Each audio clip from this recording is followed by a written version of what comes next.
بسم اللہ الرحمن الرحیم الحمد للہ نحمده ونستعینه ونستغفره ونؤمن به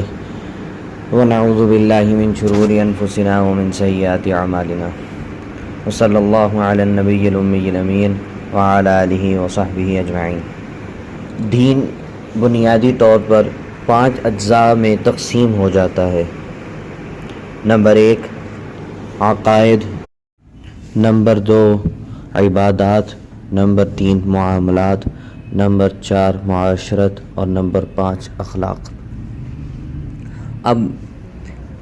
یہ 5 اجزاء مل کر کامل دین ہے، اور ہمارے ہاں ایک موٹا یہ فلسفہ عام ہوتا جا رہا ہے کہ ہم لوگ عقائد ٹھیک کر لیں اور عبادات ٹھیک کر لیں تو ہمارا گویا کہ دین مکمل ہو گیا، باقی 3 چیزیں یعنی معاملات، معاشرت اور اخلاق، ان پر توجہ دینے کی ضرورت نہیں۔ حالانکہ یہی وہ 3 چیزیں ہیں جن پر سب سے زیادہ توجہ دینے کی ضرورت ہے۔ قرآن ان تینوں چیزوں پر جا بجا مفصل گفتگو کرتا ہے، خاص کر اخلاق کے پہلو کہ اخلاق پر بہت زور دیا گیا ہے۔ آج ایک معاشرتی معاملہ اس پر گفتگو کرنے کا دل چاہ رہا تھا، وہ یہ کہ معاشرے میں کسی کو بھی حقیر، کمتر اور ابتر نہ سمجھا جائے۔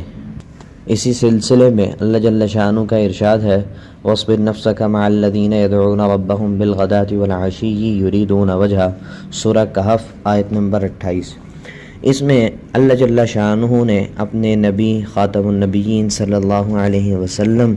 کو خطاب فرمایا کہ آپ ان لوگوں کے ساتھ صبح شام خود کو روکے رکھیں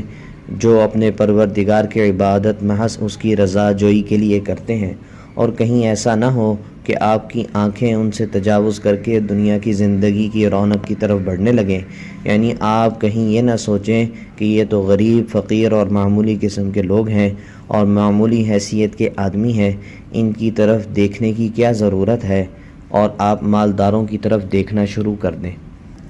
علامہ نووی رحمہ اللہ نے باقاعدہ ایک باب قائم کیا ہے، باب فضل ضعفت المسلمین، یعنی کمزور مسلمانوں کی فضیلت میں باب۔ ایسے مسلمان جو مالی اعتبار سے، منصب اور عہدے کے اعتبار سے کمزور اور جسمانی اعتبار سے کمزور ہیں، ان کے فضائل۔ یہ ظاہری تقسیم،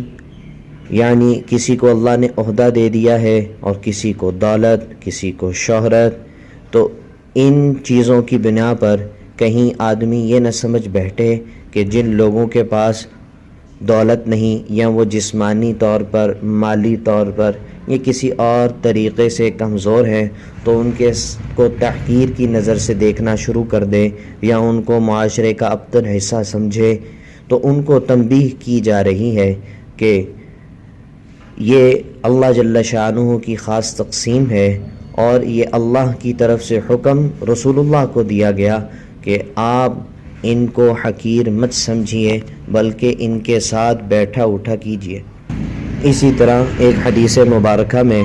آپ صلی اللہ علیہ وسلم نے ارشاد فرمایا ان اکرمکم عند اللہ اتقاکم، کہ تم میں اللہ کے ہاں مکرم معزز وہ شخص ہے جو تم میں سے سب سے زیادہ تقوی والا ہے، یعنی اللہ سے ڈرنے والا ہے۔ تو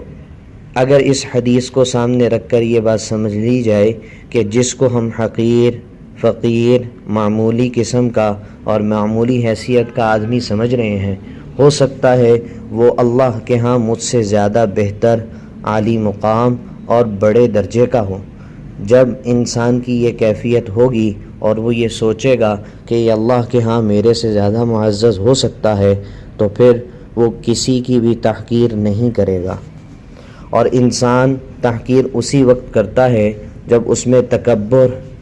سما جاتا ہے، تکبر سے بھر جاتا ہے، تبھی وہ کسی کو حقارت کی نظر سے دیکھتا ہے۔ تو ساتھ ساتھ اپنے تکبر کا علاج بھی ہو رہا ہے اور معاشرے کی اصلاح بھی ہو رہی ہے۔ اسی طرح ایک اور حدیث میں آپ صلی اللہ علیہ وسلم نے ارشاد فرمایا